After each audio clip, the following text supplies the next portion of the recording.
is communication in its importance, because like I'm thinking of it. Funny enough, a mutual friend, I was talking to him yesterday, and we were talking with regards to just romantic relationships, and he's like, hey, sometimes something I'm learning to navigate is my partner will ask me questions or will want me to have answers for certain things. Or no, it was he'll be questioned around certain things. Hey, have you thought about this? Whatever the case is, and hey, what are we gonna do here? What are we gonna do about this? And it's like I'm thinking it's okay. Like I got it covered, or I'm sorting it out. And I realized when he said that, and I was saying to him, I'm like, as gents, at least if I'm speaking for myself, I often find myself in places where I don't wanna constantly have to explain myself. Because I know. I'm aware. Like I know. Like I know the years, and I know month end is coming. I know there's that. I know we need to meet that obligation. Like I know. Yeah. But I don't want to have to always communicate the plan or what's happening. Like, trust me, I got this. But I know. Sure. And in that moment, I found myself asking myself, is that to our detriment? The lack of communication, is that what's fueling our frustration? Where now you're going to walk around, with the grumpiness. Thinking about all these things. Because my wife is waiting for that. That stakeholder's waiting for that. That stakeholder's like, when are you going to show up? When are you going to, Sure. But it's like, I'm aware that there's these stakeholders. That's a good way to think about it. But I'm aware. Yeah. But now they putting pressure because they don't know if you're aware. They don't know. They're probably thinking, hey, he's forgotten that we need to buy electricity. Oh, he's forgotten, Imagine if but you're actually aware. Like you're a CEO. You get me? But all these stakeholders, like you have to communicate. There's shareholders, there's directors. There's promises that need to be met.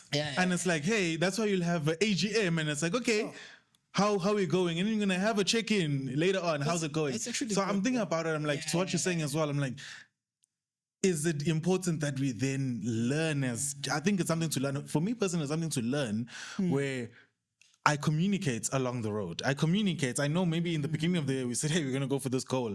Maybe let me check in every quarter and be like, this is where we're at. And this is where my head is at. This is where my priorities are. This is how I'm compartmentalizing. This is where I'm going to put so much energy here, and I'm going to shift maybe some energy here, so that they can also be like, okay, cool. Because he hasn't forgotten. Then he's like, okay, he hasn't forgotten. He still knows. I'm thinking of that, like the communication side of things. So I think that's something we struggle with, particularly as men, the communication side of things. So I don't know, on your side now with this, the responsibilities, I was saying, okay, you've seen the stakeholders and stuff. Have you communicated? Is that the thing where... Well, I've been forced to communicate. You've been... All right, because maybe like you said, I was thinking about this, right? But this is just me. I'm thinking about it, and I'm trying to again be like, okay, how do I pour into this? How do I pour into this, right? But then the stakeholders ask me now, so I've been forced, and I wish we had this conversation before I was forced to communicate. But yeah, like I like that thought, because like again, but this only happens when you realize the need for you to communicate, right? For a lot of guys, again, the communication is forced, right? So now they work with resentment, and stuff, right? But a wise thing would be like, okay, listen, I know that I want to do these things, right? And these stakeholders know that I want to do these things, right? But they don't know how much water I have now. And if I need to replenish. And if they do, they don't know how I'm planning on spending this water. So I think it's actually wise to communicate these things. Like I like what you said, and again, it cannot be every day. Can't be like, listen, just so you know, I'm on 500 milliliters now. Tomorrow I'm on 430, right? I think you learn that, and it's a dance that you. But I like that idea. That now that it's something that it's been forced. Or if it's not forced, maybe there is someone who's still holding that resentment, right? Maybe they just feel like it's a lot, right? Maybe the first thing is that just communicating to be like, hey, listen, I have this desire to do this. right? And I know this would be awesome, right? But this is still where maybe I'm mad. I'm looking at a few things. I will get to it, right? And I think you're right that would just, because the resentment comes from feeling like you have this load and no one knows. Yeah. And no one understands. You feel misunderstood. Exactly. Yeah. Right? So that's yeah. Are you a part-time therapist? No, like again, it was a conversation yesterday with a mutual friend. I'm like, oh, actually, maybe that's why, because I found myself agreeing with him. That's not what a lot of guys do. Yeah, like, because in the moments we were talking about it, I'm like, hey man, you sit there and then they're gonna ask you and then they want you to open up. No, why don't you talk? I'm like, sometimes I talk. It's not what you want. You want me to talk, but you now I'm yelling. Now my tone is like, bad. When you agree, because you're like, yes, actually, why must I always tell you? But then I took a moment and I'm like, sure. But what is their frustration? Them not getting the communication, it's fueling a frustration. Because I even shared with them, I'm like, I've seen the power of certain words that I'll share with my wife. She's now shared with, when I come to her and I say, we're going to be okay. She's like, when you tell me we're going to be okay, I rest. Sure. Like, I stop worrying. When you say, it's okay, I have a plan, or I'm on it. For like when I express those words to her, she then can be calm. Like another friend of mine would be like, how he handles it is that when a problem comes to him and it's a 10, like it's hot, it's a 10 out of 10, it's tough. But when it gets to his wife, it must be like a 4. He must filter to a 4. Yeah. So he presents it in a manner that he has a situation. Here's what the plan is. I think we can handle like this. This is what I'm thinking of doing. That's a wise man. So, she's not going to panic as much. Yeah. And then you can go now and be like, Mike, Dana, this is what's going down. Yeah. Listen, hey, I need help. Hey, can we, Yeah. You can panic now because now we understand the realness of the struggle. Yeah. So we can come and panic and be like, hey, this is what's happening. Espanini. Hey, this fell through. I was looking at this deal. Hey, now my cup is running empty. And, I have this much time. I need to sort it out. And you figure it out as a man and you keep it moving in that sense, So I'm realizing that importance. That's because good. you don't want to overburden. You don't want to burden your family. You don't want to be telling them, hey, they're doing a layoff Espanini. Hey, I'm going to have to do a performance review. You don't have, but now they can see you though. They can see that you're on edge. They can see that, hey man, you're not sleeping. So baby, and then you don't want to answer, but there's a way to communicate, and it's important that we should be able to communicate so that we can be on the same page, even though you don't know the full scope of what it is that I'm actually dealing with, but you have a picture that. I think that's a challenge that a lot of us need to take up. Yeah. No, I think as Jen say, we need some lessons, and we need a masterclass on communication. We need these therapists, part-time therapists, because it's wisdom, and that's how you live life, right? From wisdom.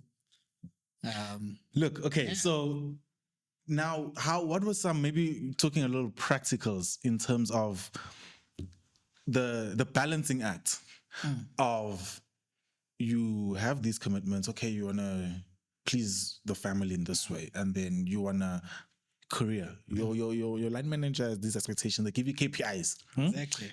You have these objectives, right? Yeah. And you also have your own aspirations. Maybe you want to study further. You want to build your career to this point. You have these goals for yourself. You're also a stakeholder in this. And then there's, maybe you have a wife or you have kids, and there's all of these different needs. And how do we then, maybe you can share around your practicals of how you've manage, pouring into these different cups in a manner that is going to be healthy, but it's not going to be too detrimental to yourself, right? Because what I've realized with time is, I need to forgive first in some instances. If you're not okay. Because if I don't respect myself, if I don't prioritize myself, no one's going to do it for me. Like, I need to value my time first. I need to model it for myself, and then individuals will see that, you don't mess with that guy's time. Yeah. If he's giving you an hour, you respect. Like, if I don't, do it for myself, if I don't respect myself, then what reason do I have to expect that everyone else is going to respect it? Because at the end of the day, every stakeholder is just demanding your time, your resource. Everyone's demanding. They want some. And I remember it told me when I got home the one time and I'm tired. I'm like, oh my gosh, it's been a long work day. And I remember I parked the car and I sat for like good 30 minutes in the car. At that time, I understood. My friends and I, I hear you. They've spoken of that thing. I remember Mike would say like, hey, you sit, you see your dad come home. And then, but for an hour, he doesn't come into the house. He was like, and then he looked at me, he's like, now I understand. Now I understand why he would sit in the car for 45 minutes. Yeah. And I sat in the car and I just had a moment and I was like, oh, Lord, give me strength. Sure. It's been quite a day at work. And now I'm going to go into that house. My wife is going to be excited to see me. My son is going to smile at me. And if I'm being honest with myself, I just like time to myself. But it's not fair on them. Sure. They haven't seen me the whole day. For the whole day. It's not fair that now I'm going to come and be like, nah, I'm tired. Can I just, like, it's not fair. Dad's home. I want to be with my dad. My husband's home. Like, I want to spend time. I want to talk to my husband. I want to tell him about my day. Like, I want to, Yeah. So I was like, Lord, give me strength to now show up as a husband and a father. I've showed up as an employee. Let me show up as a husband and a father. Like, and it was a real moment for me because I'm like, it's very easy to fall into that other spectrum of, hey, I just need some time, please. Sure. I don't have time, Maybe just to add on to that, and as much as and I love that you're using this example, right? And as much as we look at us wanting to point to these cups and and all of that, right? I mean, and you can tell me if I'm right or wrong, but I'm sure when you sat down and you were with Z and you were with the boy, I'm sure it poured into you as well. Yeah. I think that's the beauty of it, right? And we don't think about it when you're going into it, right? Which is another thing where, again, it goes back to this whole thing of saying, I'm a part of their story. Yeah. Right? Because, I mean, it matters, it affects their story, right? Like how I play my character in their story, like it affects their story, right? And it's just this weird but beautiful thing that as you play your character well there, it actually helps you as well. Because, you sat there for 30 minutes, trying to figure it out on your own. But I can promise you, if you get a kiss when you come in, or the boy smiles and plays and all of that, right? Yes, if you play your part right there, it actually pours into you as well. That's the replenishment. It's crazy how the replenishment doesn't always come in the form that we think it's going to come. Yeah, it sometimes comes in the form of pouring out. And that's the beauty in. Yeah, exactly. Sure. So how have you navigated it in your side now with this thing of, okay, I have these different stakeholders, I have these different areas that I want to pour into, but also there's myself I need to look at.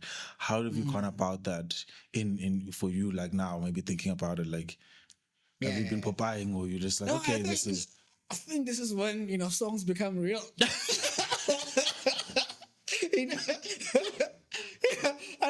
I'm not joking. I know you're laughing, but sometimes there's songs that come out and you can't relate. But then there's a season that comes. It's a beautiful song, bro. But now when you listen to Seasons, for example, like, even in winter, there's a song that I like now. It came, I think it's called Miracle on Your Mind. It's by Sons of Sunday. Okay. Right. There's a line there that says, what did you say? I think I'm not gonna sing it. Just just so it's clear. But I think okay, I'll just remember one line. It says I can't remember it. But the idea is that, like, when I see something, like he always has a miracle on his mind, right? And I think I remember just listening to that song. I can't remember like whether it was work or family, but there was like a moment of distress, right? And I listened to that. It hit me, bro, right? And I think the reason I'm saying this, or to answer your question on how I've navigated this, it helped that, there's, I think, how I deal with things is I find language for them. Yeah. Right? Because I think because again, it can be chaos, bro. Like, this is coming left, right, center. You have deadlines here, this and this, right? But I think what I've seen, work for me is finding language for it. It's the same thing like with any conflict, like whether it's at work, whether it's with my girlfriend or like, at work and stuff, right? Unless, and maybe for some people, it's not about language, right? It's about making it make sense, right? And that's something that you have to develop to be like, okay, let me sit down. Can I make it make sense? right? And you won't always, be able to make it make sense. But if I'm answering from my perspective, is I think I found a language for it, right? So if it's this tension, even this, this thing that we just spoke about now, just the cups and the fact that, okay, this is me and stuff, this is language. It helps me understand, like we could be experiencing the same thing, but because I've, for my understanding, thought of it as cups and me having to, to fill it, going to replenish. So I think finding language for it, number one, I think that's the first step. And then having found the language, understanding, okay, cool. Where do we go from here? Right? So to answer you, I think I've found language for it. And I think at least that's what has made me come. Because I think the distress comes from you feeling like you don't have control over the situation. It's like things are happening to you and there's not much you can do, about them. You have these things, you have good intentions, but it's as if things are happening to you and there's not enough, like there's actually not much you can do about it. Yeah. Right? So I think what I've done is I've tried finding language for most things, and it usually helps me frame where I'm at, right? And from that point, say, okay, cool, how do I get to where I want to be? Right? Understanding where I'm at, I think helps me understand two things: how I got here, and then how do I move from here to where I want to be. Yeah. But if you don't understand that, I think it's like you don't have. It's like you need a compass. You don't know where you are. That's exactly what it's like. You know, when all of these things are happening, it's like I want to go north, but I have no idea where I am now. Yeah. Right? You have to find a way, like whatever works for you. Is it language? Is it talking to a friend? Is it thinking? Like whatever it is, just opens up that channel of you understanding where you are. Then you can be like, okay, cool. This is how we got here. This is how we get to where we want to go. Yeah. Yeah. Does boundaries play an important role in this, or is it irrelevant in terms of because I ask it from the place of life, the stakeholders, they're gonna continue demanding your time. They just want exactly. You know, your team leader there, they just want, like, yeah, chief. They just want, they're not satisfied with the 8 hours. But that's part of the communication, right? Yeah. Like so that's why I'm like, is it an important thing? Important. Have you and how do you go about even bringing those into play? Like, it's one thing. You know what happens? It's one thing bringing a boundary at work. Exactly. You know what happens? So that's what I'm going to tell your mother. I was listening to the radio yesterday, and like they were talking about, I think it's like a small business feature. I'm 702, and this guy who was, I think they were advertising like his business and stuff. He sells quarters, right?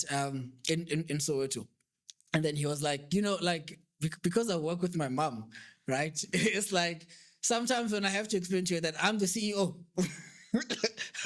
right? You can't be shouting at me like this, right? Yes, you work for me, but I'm the CEO.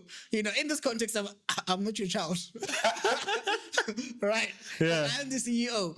And so that's a boundary that, like I'm thinking about it now, but I'm like, that happens a lot, with you trying to fill these cups and all of that, right? So boundaries, definitely. Yeah. And I was about to say to you, you know what happens when you're being pulled like this?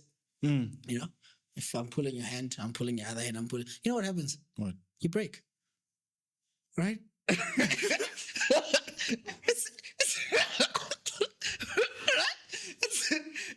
simple, but it's true. It is true. Exactly. If I pull you in this direction, the simple thing that happens is to break. Dislocation. Exactly. Things happen and you need boundaries for that. You can't pull too much here. You can't pull, and that's where boundaries come in. Like without the boundaries, unfortunately, you're gonna break. Yeah. Right? And that's when, like the worst happens. Like that's literally like a metaphor of you breaking. Well, that's the reality, but the metaphor is the fact that you're actually breaking. Yeah. You need that. No, it's really important with boundaries. Like I learned, like having to do that, having to navigate very difficult ones. Like, okay, like I said, it's easier with work. Yeah. Listen.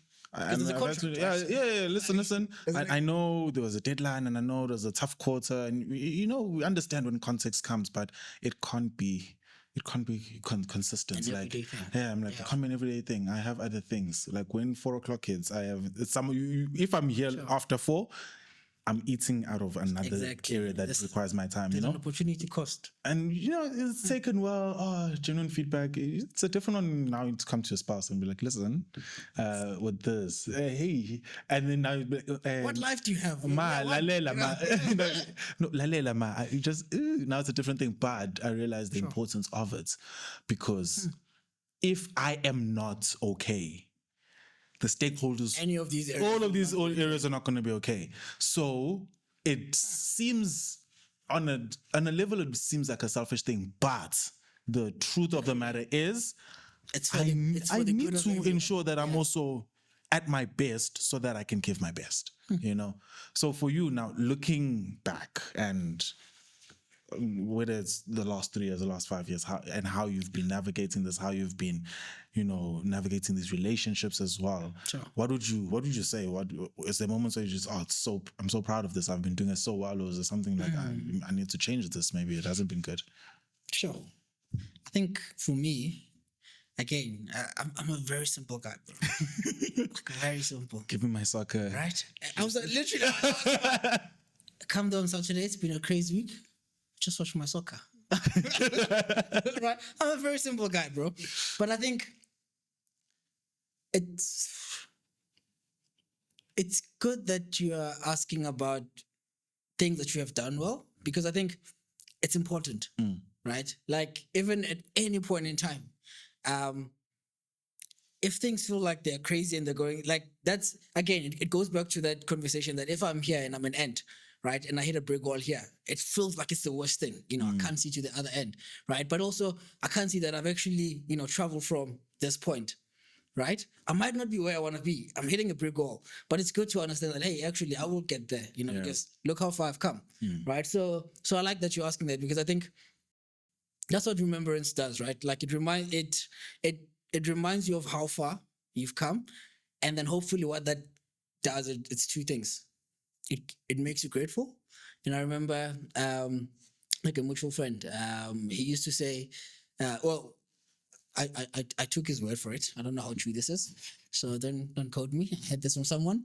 But apparently there's no other feeling that can coexist with gratitude. Like if you're grateful, apparently, like, you can't be sad. Right? Like, if you're grateful, like, you can't be angry, right? It's like those two cannot coexist. Sure. Right? Like, yeah, and that's the beauty of it. And or at least what has worked for me, or what I've seen, is that whenever I take a moment to, and I guess that's how I've navigated, like, the stressful times, right? I've been like, okay, actually, like, look how far I've come. You know, like look where I am. I have this thing, even now, my mom last week gave me, I think she was doing like spring cleaning, you know that, right? And she found, so my grandma used to keep, my grandma kept stuff from the 70s that I saw in that. Sure. It's like a little, you know, like, what do you call it? What? It's like a case, you know, it's like, you can say it's a treasure, because it's, you know, like a chest, you know, kind of thing. yeah. And so, like, I think my mom was like doing spring cleaning and stuff, right? In the room that, like, my grandma used to sleep in and stuff, right? And she found this thingy. Dude, it has things from the 70s, bro. Sure. It has cards where she was hospitalized in the 60s, you know. It's like, but one of the things that she found also there is, like, it was my mom's pay slips from her first job, right? Like, and I was telling my mom, like, I think she found like 4. I don't know why my grandma was keeping these things. Like, what are you gonna do? But I think she kept things. She was just keeping things. Like, there's things from my childhood. I'm like, oh, I didn't know this was here. You know? It's like she was just someone that valued, you know, like family in that sense. You know, when I keep, you know, things and stuff. And now in hindsight, I'm grateful that she did that, because that gave me like a perspective that I otherwise would not have had. But yeah, so my mom found her pay slip there. And she showed me this. So this is probably maybe 5 months after I was born. Okay. Right? So what happened, so after I was born, I told you she had to move to Gauteng and start working, right? I think, so the story is she went to work 2 weeks after I was born, I think. True. So I was left with my grandma. Oh, wow. Right? You gotta work, bro. Kids gotta eat. You know? So yeah, so they found her like a nice like cleaning job and stuff that she went to work at and stuff. And basically, she's been working since I was 2 weeks old. Sure. You know, like, the lady has been in the job market, bro. But yeah, so I found that pay slip and I was like, can I please have it? Like, it's actually in my wallet now, right? And I think she was earning, I think it was like $950, right? Is this a month or $950 per month? No, per week. I wish. I'm sure. Yeah. Right. It was $950. Granted, with inflation and stuff, maybe it was still value for money at that time. At that time and stuff, right? But it was still. I think it stayed like that. Probably, she said, for like a good 5 years. Maybe the increase was like maybe from like $950 to like $1,030. like a year or something, right? But the reason I'm saying this is because like, so I have that pay slip now. In my I have, like, if you open my wallet, there's cards and stuff, right? But there's that pay slip, and the other thing that's there, I think, so like when I went to my granddad's funeral, it's like you can see, like, I'm very sentimental, bro. Like I have my granddad's first job sort of like card. Oh, the employee card. Yeah, employee card and stuff, right? And what this does to me, like, even I was looking at my it's like it reminds you, like, at least it reminds me of where I've been. And so when those moments happen, where maybe it's not moving as fast as I want it to move, right? I'm like, chill, bro. Like this is where you guys have come from. And I'm looking, yes, it's my mom's story, but her story is my story, right?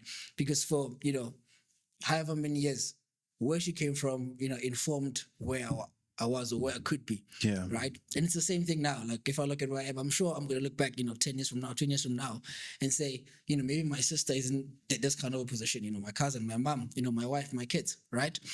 But this is where we started. Yeah. Right. And so I think for me, I use that actually. Like I think it's one of the tools that I use, like remembering how far I've come, because again, it does two things. It makes me grateful, which means all the other bad stuff, can coexist, because now I'm grateful. I'm like, oh man, but also it fuels me. It's like, hey, it means we won't be here forever, right? So now, again, let's find language. How do we navigate?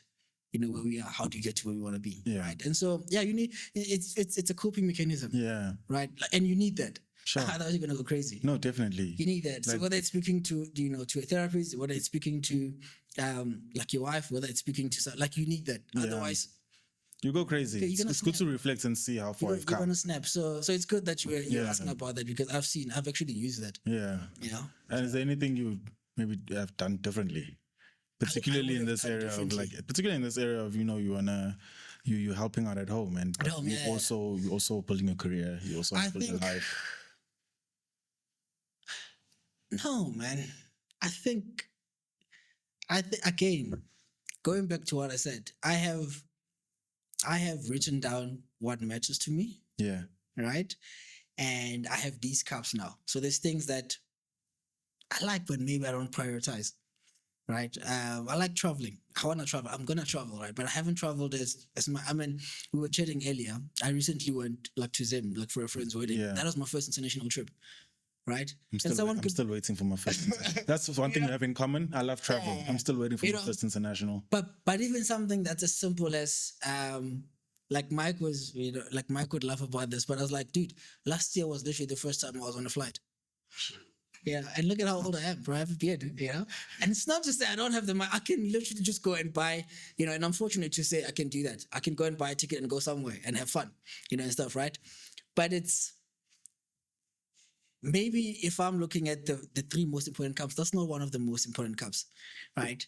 And again, to answer you, would I have done things differently? I think in terms of the cups that I have decided that these are going to be important, I think I'm glad with how I've done it, right? Again, maybe I could have poured more into other cups, but then the others would have suffered. Maybe, again, I could be, further, say in my career, if I just stopped everything, I don't spend time with anyone, I knew Kukaya, because that's what's required in my profession, right? And you look at people and you want that, bro. And I'm like, I'm going to get there. Yeah. Right, I want to be there. And yes, I give myself, but also I understand that there's a requirement. And okay, can I say this other thing?